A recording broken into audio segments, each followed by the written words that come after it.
Good job. Okay, just in case there's somebody out there that's wondering who are these guys, I'll introduce the crew of STS-7.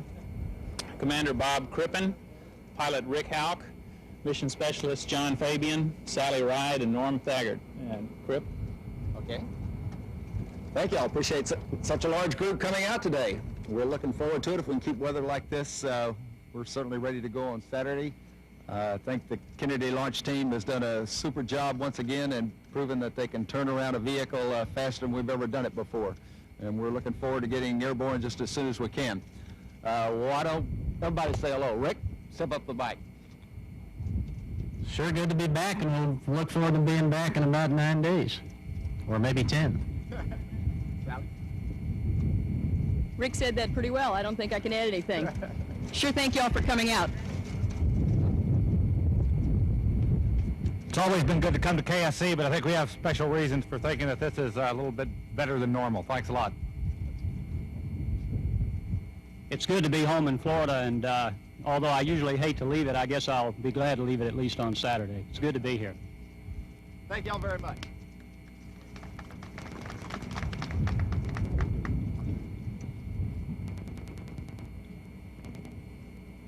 This is Shuttle Launch Control, T-minus 3 hours and holding. The astronaut flight crew of Bob Crippen, Rick Hauk, John Fabian, Sally Ride, and Norman Thagard are presently in the room in the astronaut quarters ready for breakfast. Commander Bob Crippen is in the center of the group, all of them wearing striped T-shirts this morning. Bob Crippen, commander of the 7th flight of the Space Shuttle, will be the first astronaut to have flown on the shuttle for the second time. He was pilot on the first Space Shuttle launch just slightly more than 2 years ago. Born in Beaumont, Texas, he grew up in nearby Porter. He's a captain in the U.S. Navy, married, and has 3 daughters. Crippen has also been selected as a commander of the STS-13 crew, which will be the first mission to recover an ailing spacecraft from orbit, the Solar Maximum mission. Seated on his left is mission specialist Dr. Sally Ride, who will be the first U.S. woman to fly into space. Dr. Ride emphasizes she's a mission specialist and scientist who happens to also be a woman. Seated at the end of the table is Rick Hauk, who is the pilot on this mission. He joined the astronaut corps in 1978 after a distinguished career as a naval aviator. He served in Vietnam and was named the Outstanding Navy Test Pilot in 1972. A number of other people joining the astronauts for breakfast, which has a large cake with the patch which was designed especially for the STS-7 crew, which is always baked by the manager of the astronaut office here at Kennedy Space Center, Nancy Gunner.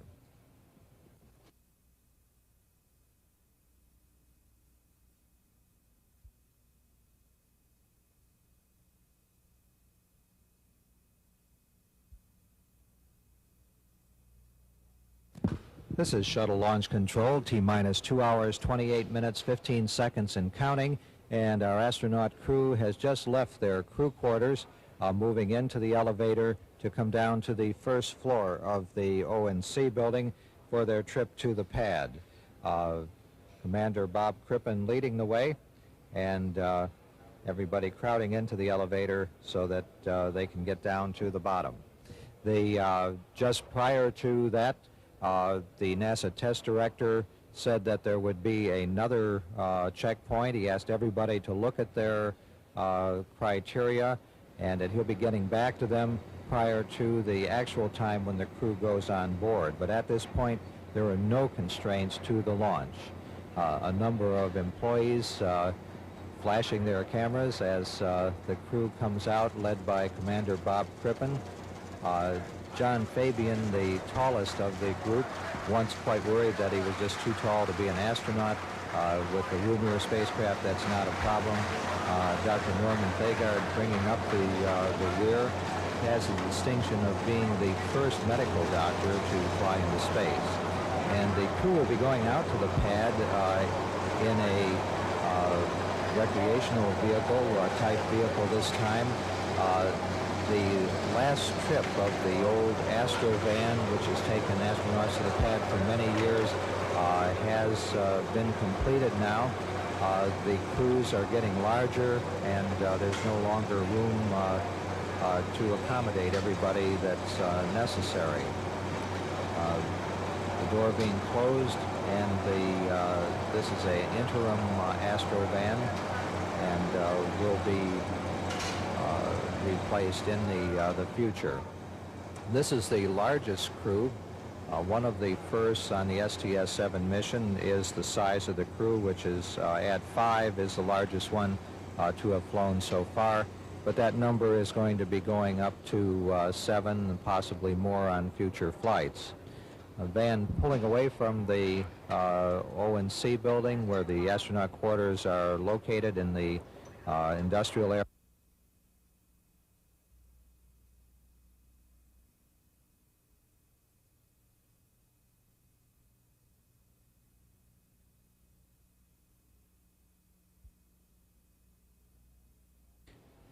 Commander Bob Crippen now in the White Room, putting his Snoopy hat on, and then he'll be putting on his launch and entry helmet. During the first few flights of the shuttle, a full pressure suit was needed, and so the helmet's attached to that suit. However, nowadays, only coveralls are used, plus a special harness, which is used for restraint and emergencies. And Commander Bob Crippen being brushed off with a whisk broom, and now his shoes being wiped off so that he doesn't track any dirt into the clean interior. And he has just patted the suit technician on the back and is now entering the orbiter Challenger. Pilot Rick Houck moving into the area, shaking hands with the technicians up there prior to putting on his vest. And he'll be the second one to enter the orbiter for the 7th mission of the Space Shuttle. The countdown clock at T-minus 2 hours, 5 minutes, 30 seconds and counting. This is shuttle launch control.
Of course, the focus of media attention around the world has been on Dr. Sally Ride, who emphasizes that she's a mission specialist and a scientist who just also happens to be a woman. However, as the first woman to fly in space on board a U.S. spacecraft, history is undoubtedly going to focus on that as well as her accomplishments to date, such as a doctorate in physics from Stanford University. She's married to Dr. Stephen A. Hawley, who also is an astronaut. And she was also selected in 1978 and served as capsule communicator for the STS-2 and STS-3 missions. During this mission, she's going to have a number of vital tasks to perform, such as launching the Palapa satellite and deployment and recovery of the SPAS-1 spacecraft, honors that she'll share with fellow mission specialist John Fabian. Dr. Thagard has the distinction of being the first medical doctor to fly, and he will be taking a close first-hand look at the effects of motion on human in space. Prior to starting his medical studies, he had been a captain in the Marine Corps and a naval aviator, flying 163 combat missions in Vietnam. He then came back to the States and took his Doctor of Medicine degree from Texas Southwestern Medical School in 1977, and was an intern when he learned of the call for new astronauts and was selected for that program in 1978 also.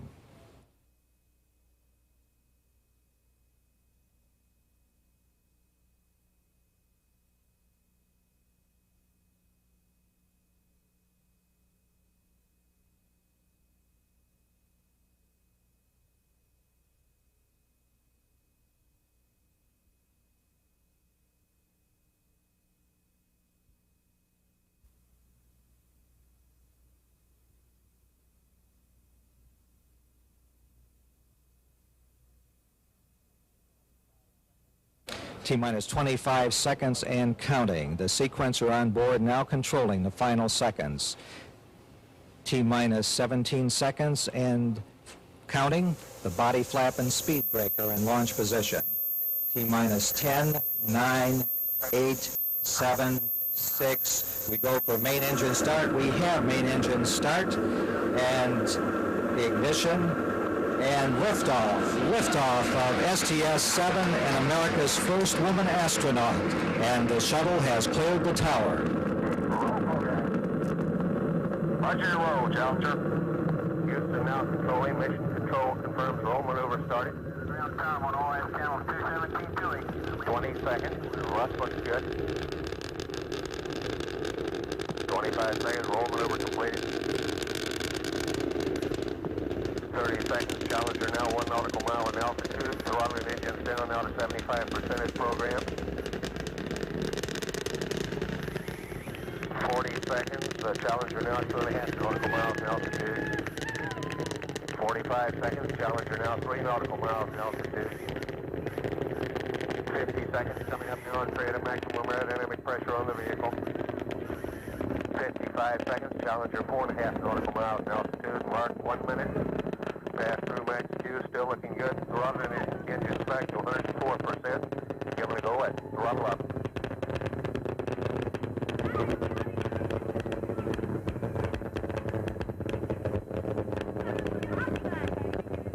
Challenger Houston, you're going throttle up. Roger, go at throttle up.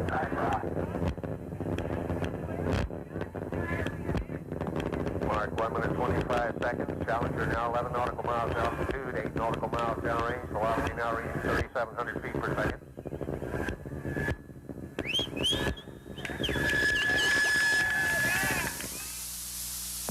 Mark 1 minute 40 seconds. Challenger now 16 nautical miles in altitude, 13 nautical miles downrange. Griffin, Halleck and Company now coming into the last traces of the Earth's atmosphere. Challenger now 19 nautical miles in altitude.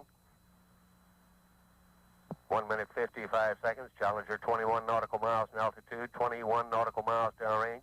Standing by now for solid rocket booster separation.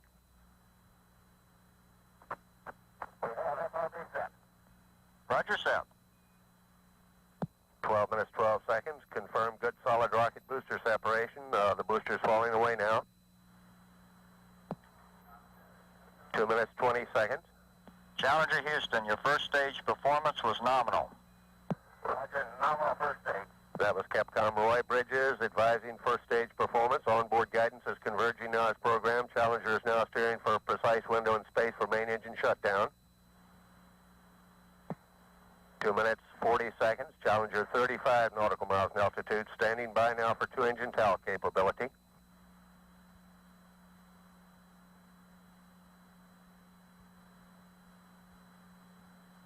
Challenger Houston, you have 2-engine TAL capability. Roger, 2-engine TAL. Mark 3 minutes. That call up by Capcom Roy Bridges says the Challenger now has landing capability at Dakar Airport should one engine go out. Mark 3 minutes 10 seconds. Challenger's 3 main engines continue to run smoothly. Challenger's 5-person crew really moving out now. Velocity now reading 7,200 feet per second.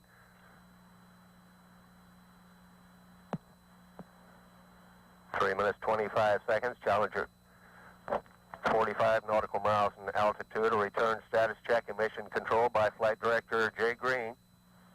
3 minutes 35 seconds. Crew aboard Challenger given a go to continue. 3 minutes 40 seconds. Challenger 48 nautical miles in altitude, 105 nautical miles downrange. Standing by now for negative return call up by Capcom Roy Bridges. Challenger, Houston, negative return. Roger, negative return. 3 minutes 57 seconds. With that call up, Kripp and Hauk ride. Fabian Fagard committed to space travel. Roger that.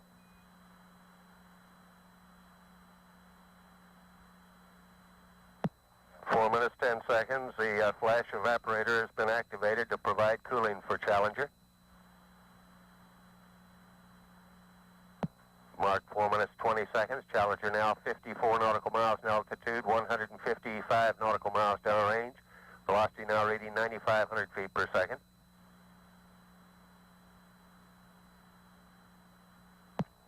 Mark 4 minutes 35 seconds. Challenger 55 nautical miles in altitude, 174 nautical miles downrange. Velocity now reading 10,000 feet per second.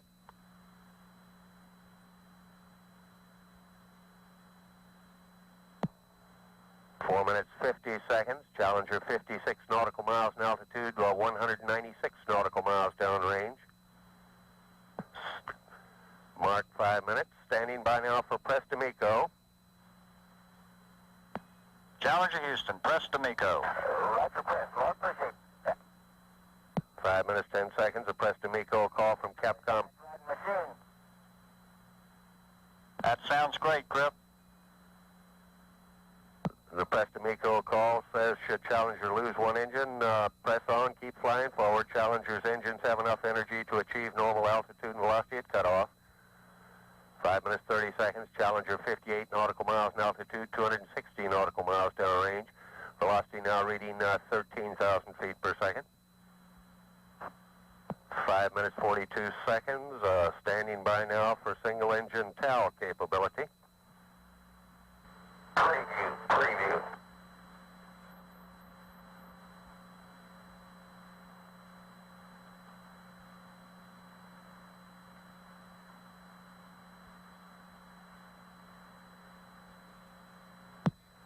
Shuttle Control Houston at 11 minutes 25 seconds. Mission lapse time. Loss of signal now with Challenger through Bermuda.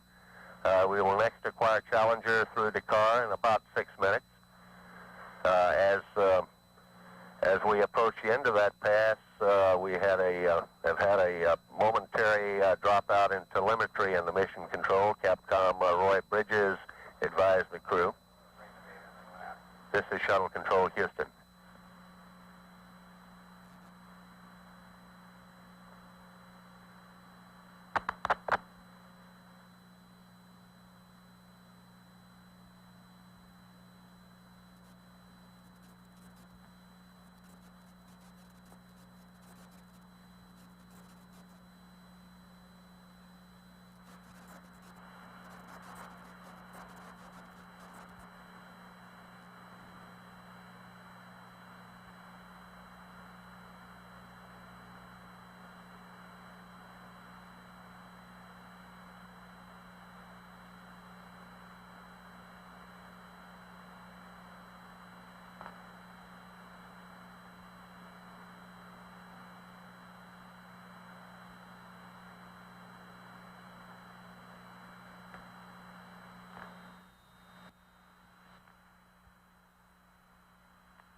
And Challenger, that completes the troubleshooting, and thank you.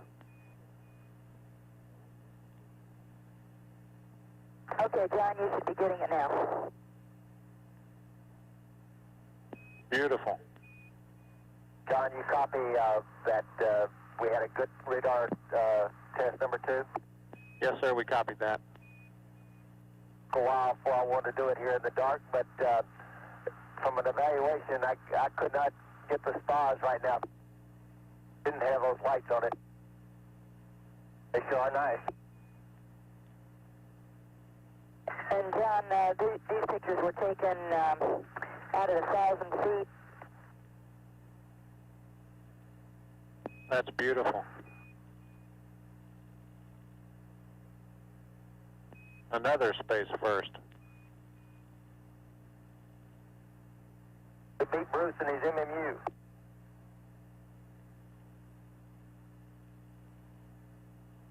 That's a beautiful shot.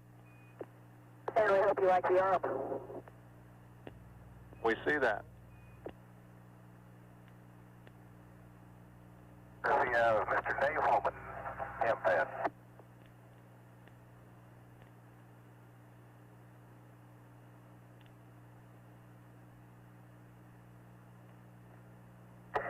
The way the ailerons have been riding all along during the flight, John, we could always keep track of the left outboard, the right inboard and outboard, but we could never see the starboard port to inboard. We were glad to see we still had a port inboard aileron when we saw this shot. It is comforting, isn't it? This would be a great tool to carry on every flight for orbiter inspections.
Control Houston, there again you see Challenger with its tail pointed toward the Earth.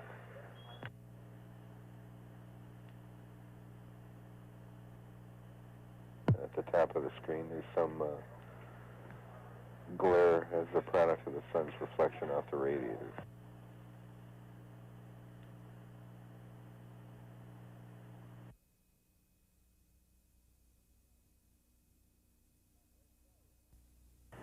And here she goes.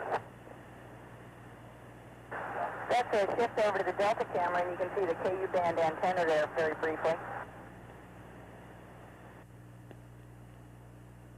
Right about now, as I was watching this thing go out, John was yelling at me, "Throw the last switch, throw the last switch." We've got the switches, no problem.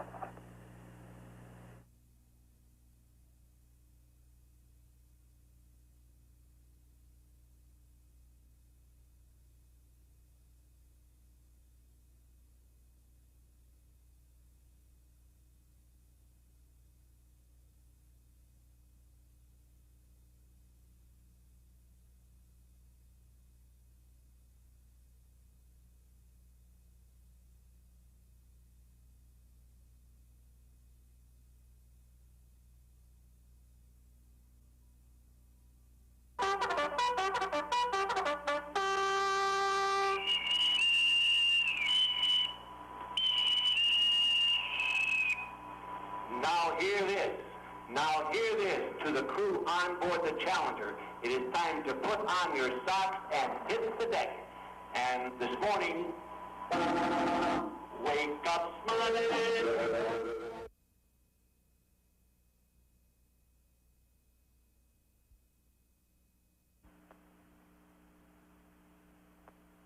45,000 feet.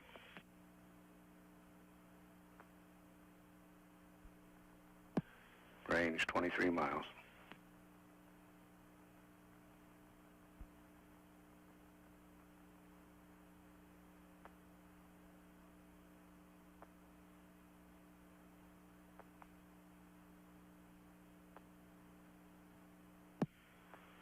The wind at Dryden directly from the south at 10 knots.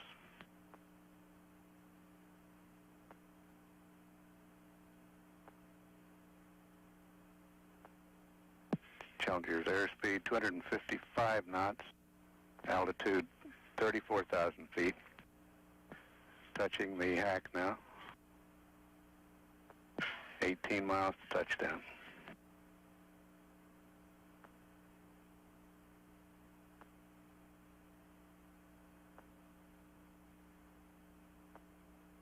Out of 30,000 feet at 257 knots.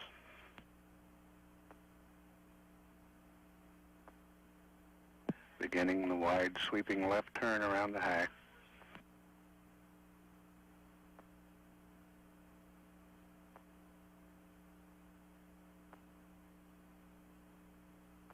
$25,000 feet, 260 knots.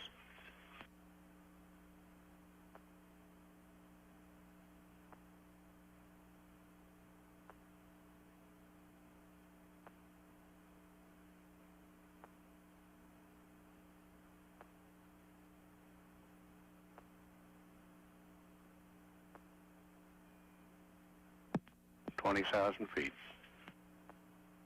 258 knots.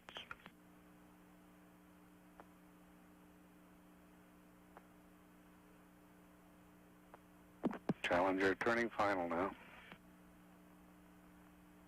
Right on the nominal track. Flight dynamics officer Willis Bolt reports.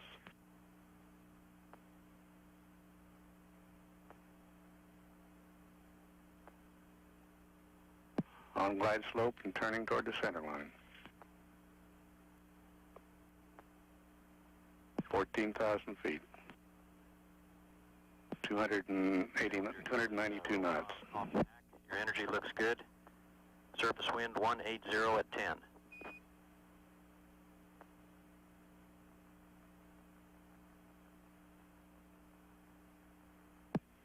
$10,000 feet at 282 knots. On glide slope on center line.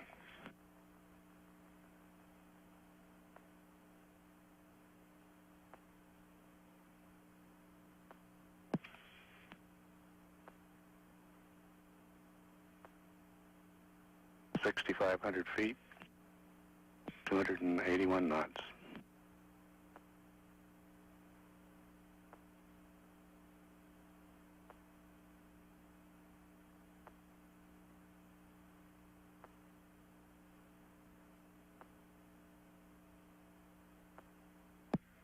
$2,900 feet, 287 knots.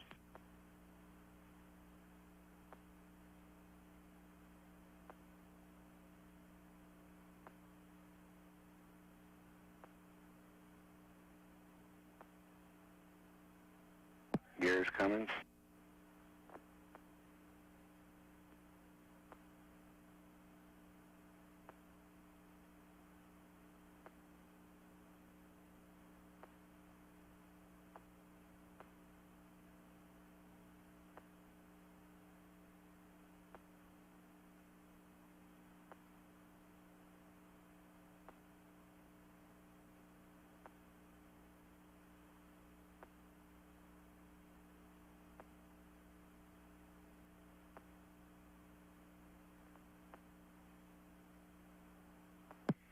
And Challenger's back home, back to Earth. The unofficial touchdown time in mission elapsed time, 6 days, 2 hours, 24 minutes, 10 seconds. That time is unofficial.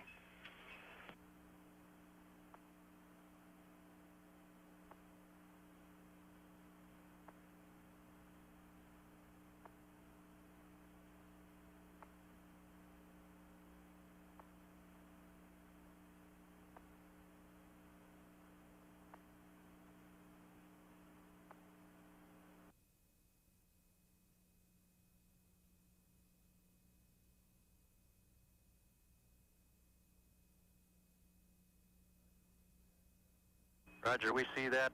Congratulations, a great-looking landing. And from the entry team, we've got some good news. Good news is the beer is very, very cold this morning.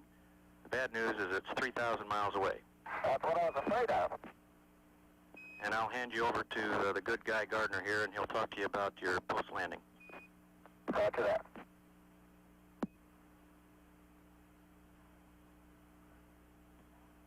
Crew disembarking now.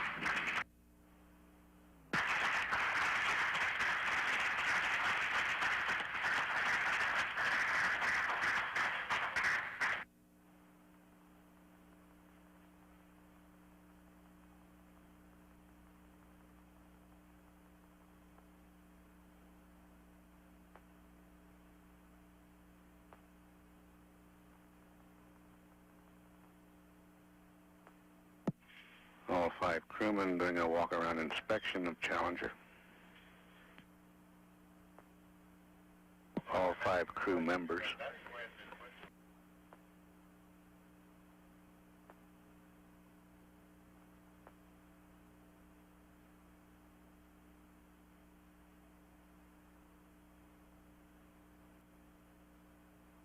Hey, Leader Sue.